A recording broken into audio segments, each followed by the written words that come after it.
Looking back at the empty chairs in that sunlit garden, I finally understood that some people only remember you exist when they need something from you. I was standing in front of a full-length mirror, smoothing down the lace of my dress, listening to 90 guests chatting outside. My hands were trembling as I refreshed my phone for the 20th time, praying for a single text message from my parents. When the coordinator opened the door to signal it was time, I walked down that aisle alone, feeling the heavy pity of every person in attendance. My heart broke into 1,000 pieces as I looked at the front row and saw 3 completely empty seats staring back at me like an open wound. They had promised to come, but at the last minute, my mother claimed my brother had an important firm function he could not miss. I had offered to pay for their flights and hotels, begging them to reconsider, but my father simply told her to say they were too busy. Walking toward Caleb at the altar, I forced myself to swallow the lump in my throat and focus on the man who actually chose me. Standing beside Caleb while his family wrapped their arms around me, I remember being 8 years old and watching my parents celebrate my brother's standard achievements. They had placed his debate trophy right in the center of the mantle, snapping dozens of photos while my state art certificate sat forgotten in a kitchen drawer. Whenever I asked why they attended every single one of his events while ignoring mine, my father would casually remind me that my brother was going places.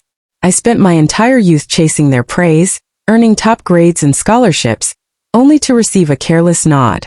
The reception was beautiful, surrounded by genuine friends and Caleb-loving family, yet a silent pain lingered in the background of every single laugh. Fast forward 2 whole years, and my entire life had transformed into something extraordinary after building my digital media company from the absolute ground up. I sat at my desk, staring at an official notice confirming the buyout of my business for $21 million. My team burst into the room with champagne, cheering for the foundation we had built, while the rest of the world looked the other way. Scrolling through those pictures, I watched my mother and father beaming beside my brother, funding his expensive lifestyle with their rapidly diminishing retirement funds. They were spending thousands of dollars every week to maintain his image, while my massive financial milestone had not earned even a generic text message. A quiet realization washed over me, prompting me to head straight to a dealership the next morning and purchase a gorgeous metallic gray luxury sports car. I posted one simple photo of the vehicle online, wanting to mark my independence, and then left my phone on the counter. 3 days later, my phone vibrated with a contact name I had not seen on my screen in over 5 years. My mother's voice carried that familiar tone of urgent superiority as she demanded I show up for a mandatory family meeting the following afternoon. When I questioned why I was suddenly important after years of radio silence, my father shouted in the background that it was a severe financial emergency. I agreed to meet them at 2 o'clock, knowing full well they had finally noticed my sudden wealth and wanted a piece of it. Driving up the familiar circular driveway, the gray sports car looked completely out of place against the traditional house where I grew up. My parents opened the door, skipping any warm greeting or embrace, instantly calculating my net worth based on the vehicle parked right behind me. Inside the dining room, my brother and his wife sat with worried expressions, surrounding a table covered in unpaid tuition bills and bank notices. They pushed a loan document toward me, insisting that family is supposed to step up whenever someone hits a rough patch. Sitting across from them, I looked at the family album filled with parties I was never invited to attend over the past several years.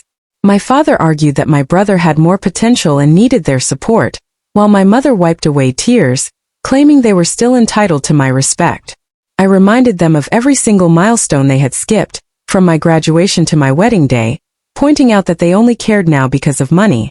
They sat in shocked silence as I stood up, reached into my bag, and pulled out legal documents for a brand new foundation. Instead of signing their loan, I presented the official papers for a $16 million scholarship foundation created to support young female artists. Named after the high school teacher who actually believed in me, the trust fund was legally protected and completely untouched by outside demands. My brother exploded in anger, accusing me of throwing away money on strangers, rather than saving his family from financial collapse. I casually held up my phone, showing a recording app that had documented their demands, ensuring they could never pursue legal action against my assets. Stepping out onto the front porch, the heavy air of my childhood home faded away, replaced by a profound sense of total freedom.